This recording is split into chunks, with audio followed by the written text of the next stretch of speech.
Vamos a iniciar, don Juan Pablo, muy buenos días. Muy buenos días, como siempre, con el gusto de saludarle.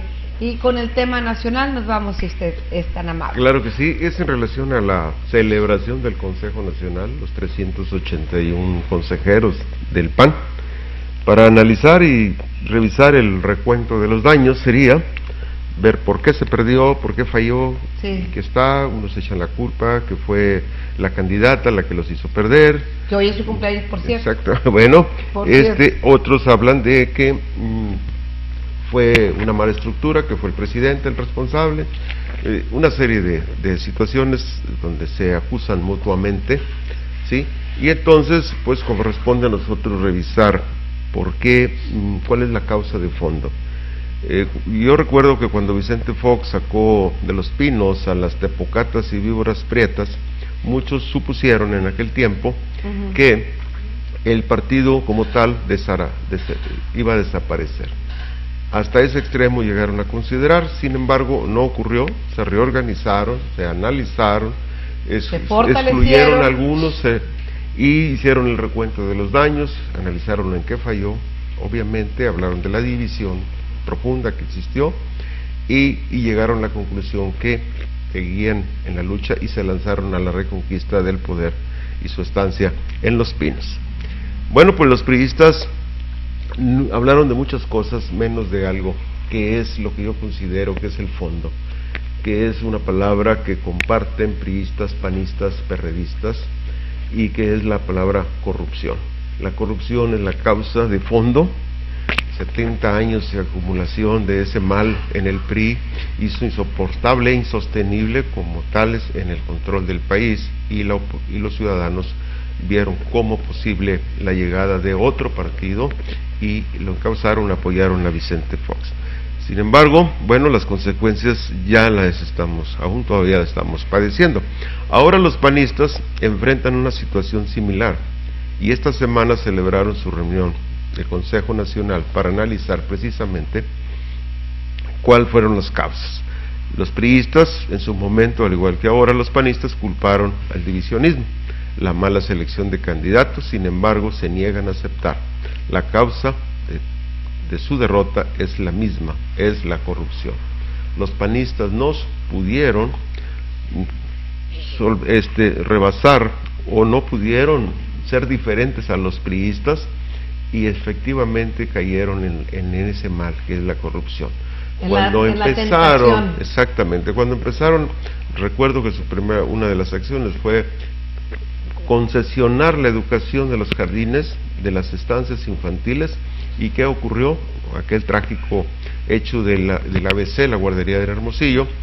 ¿Y qué se descubrió después? Pues que los familiares, pues resultó que muchos familiares allegados a los dirigentes nacionales del partido y del gobierno se habían asignado ellos esas concesiones.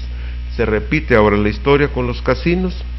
Ellos autorizaron los casinos. Ahora resulta que con prestanombres tienen muchos panistas, son propietarios de algunas concesiones de esos casinos.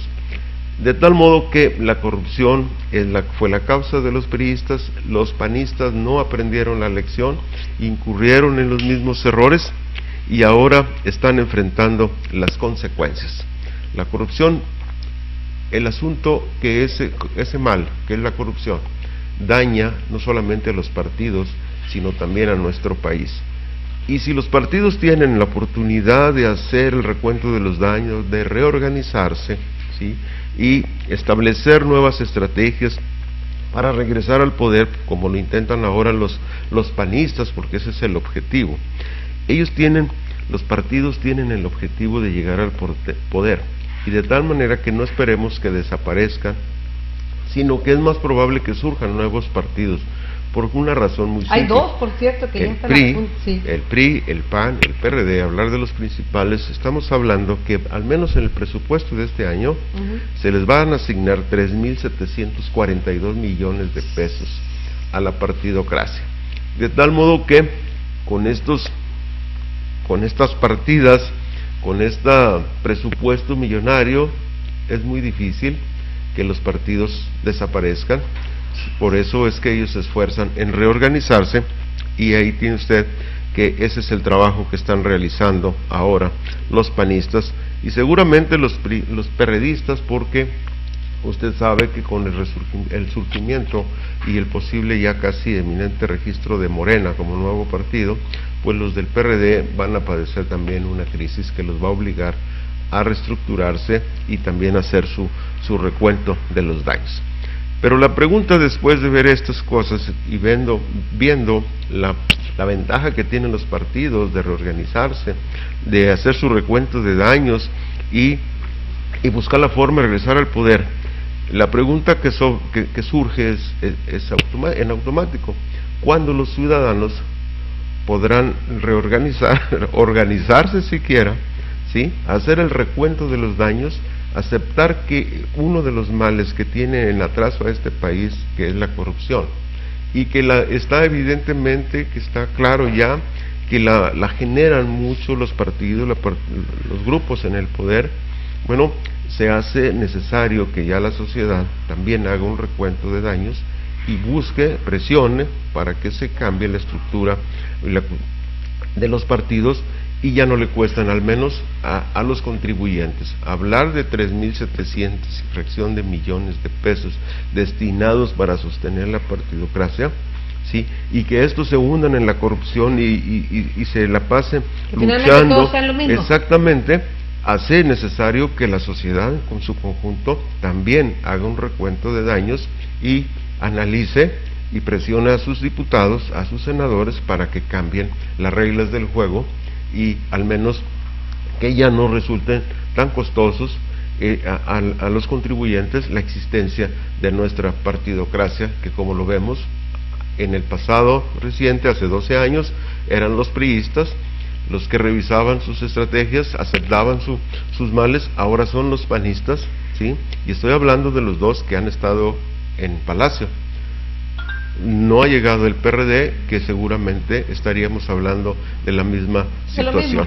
Exactamente. Todos son lo mismo. ¿Por qué? Porque en el fondo las reglas no se han cambiado, y ese es el fondo, y eso es lo que los ciudadanos, los contribuyentes, que son quienes aportan ese dinero que se gasta en los partidos, se hace necesario que, como le digo, se reorganicen y exijan un cambio de las reglas del juego. Don Juan Pablo, efectivamente en el Consejo Nacional que se llevó a cabo ayer, el Consejo Nacional del PAN acordó la participación del partido del Blanquiazul, el Pacto por México. Una preocupación, bueno, es esa, ratificarlo, aunque ya lo había hecho el líder nacional, pero ahora, bueno, pues les dijo a los demás, pues apóyenme, y aquí lo estamos ratificando. Pero otra de las de los motivos, ¿sí?, fue crear una comisión, fíjese usted, para lavar su nombre, para checar lo de los casinos. Aunque alguien salió, un subsecretario por ahí salió a la palestra a decir que en los 3 últimos minutos del gobierno de Felipe Calderón, ya ve que se otorgaron estos permisos, sale y dice, no, fue una actualización de datos y ya estaban. Entonces, bueno, el buen nombre está manchado. El buen nombre del presidente.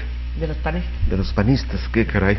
Bueno, pues lo cierto es de que eso le ha costado al presidente no haber sido designado como maestro en Harvard, sino simplemente como miembro del consejo, pero sin grupo. Va a estar en reserva ahí, y sí conseguirá entrar.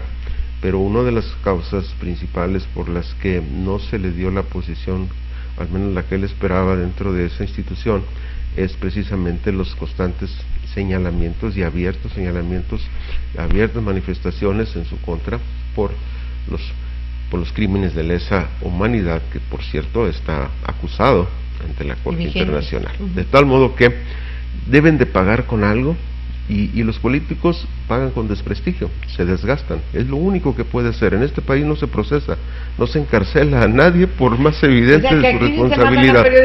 Exacto, si acaso. Obviamente que eso dependerá de la capacidad de asimilación del político, por no decir de la capacidad o la concha o el nivel de desvergüenza que tenga. Tenemos varios aquí, mentirosos, bueno, pues, pero lo único que arrastran, lo único que con lo que pagan es con el desprestigio, y bueno, ahora lo tenemos en este país. Sabemos que es un país de ex. Los ex son los peores, sí. Los que están vigentes ahorita, la prensa, los analistas, muchos están enfocados a alabar y a destacar la figura y la trascendencia de Peña Nieto, con todos sus errores y sus pifias. Pues es el único, es el presidente más maravilloso que se tenga en la historia de México, porque es el vigente. Los peores, los malos, los corruptos, los sinvergüenzas son los que se acaban de ir, exactamente, aunque muchos están de regreso, porque se fueron hace 12 años, pero ahora están nuevamente corregidos y aumentados. Así es, señor. Señor, a nivel estatal, ¿qué tenemos de noticias? Bueno, pues el Congreso, que quizá ha dado las notas la semana pasada, el sábado anterior, que usted no estuvo aquí el domingo, pues hay que recordarle. Exacto. Que no vino a hacer la tarea. Va a esconder el día. Sí. Perfecto.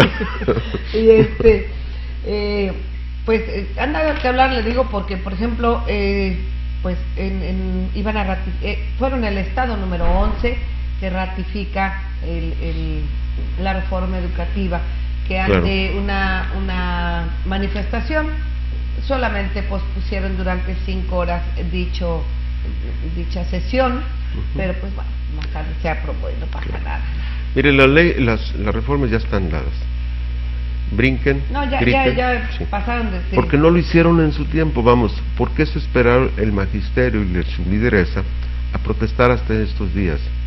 Si estas situaciones, esos proyectos que nos estamos quejando, o sea, siempre la reacción es tarde, porque confían en que va a llegar a un arreglo. Sí. Entonces, cuando ya les aplican, pues obviamente que los líderes tienen que justificar sus cargos, ¿no?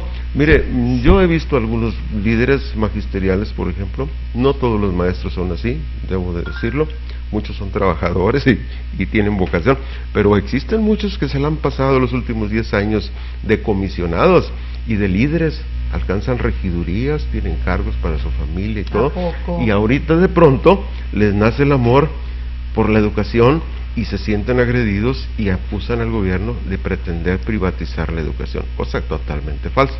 Pero no se trata de los intereses, porque ellos son tan hábiles que endosan, ¿sí? Incluso involucran el reclamo a la sociedad, a los padres de familia. Sí, como en este caso. Cuando los únicos que están en riesgo de perder prebendas y canonjías son ellos, y son ellos los que se están tratando de defender y conservar esas prebendas, y están utilizando a la gente para que proteste como si fuera un interés común. Sí. La verdad es que esos vicios, esas películas ya las hemos visto en otros casos y en otros tiempos, y no van a dar más allá de que la reforma ya se autorizó, ya está autorizada por la mayoría de los estados, de tal modo que ya no tiene remedio, y de tal modo que todo lo que se diga y se haga es para trascender, para justificar su chambita que tienen, ¿sí? Nada más, porque no creo que van a llegar más. Yo considero que no es verdad que se va a privatizar.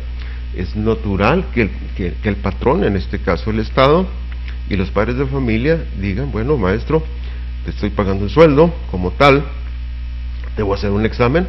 Cualquier patrón le hace un examen a su empleado para poderle dar el trabajo.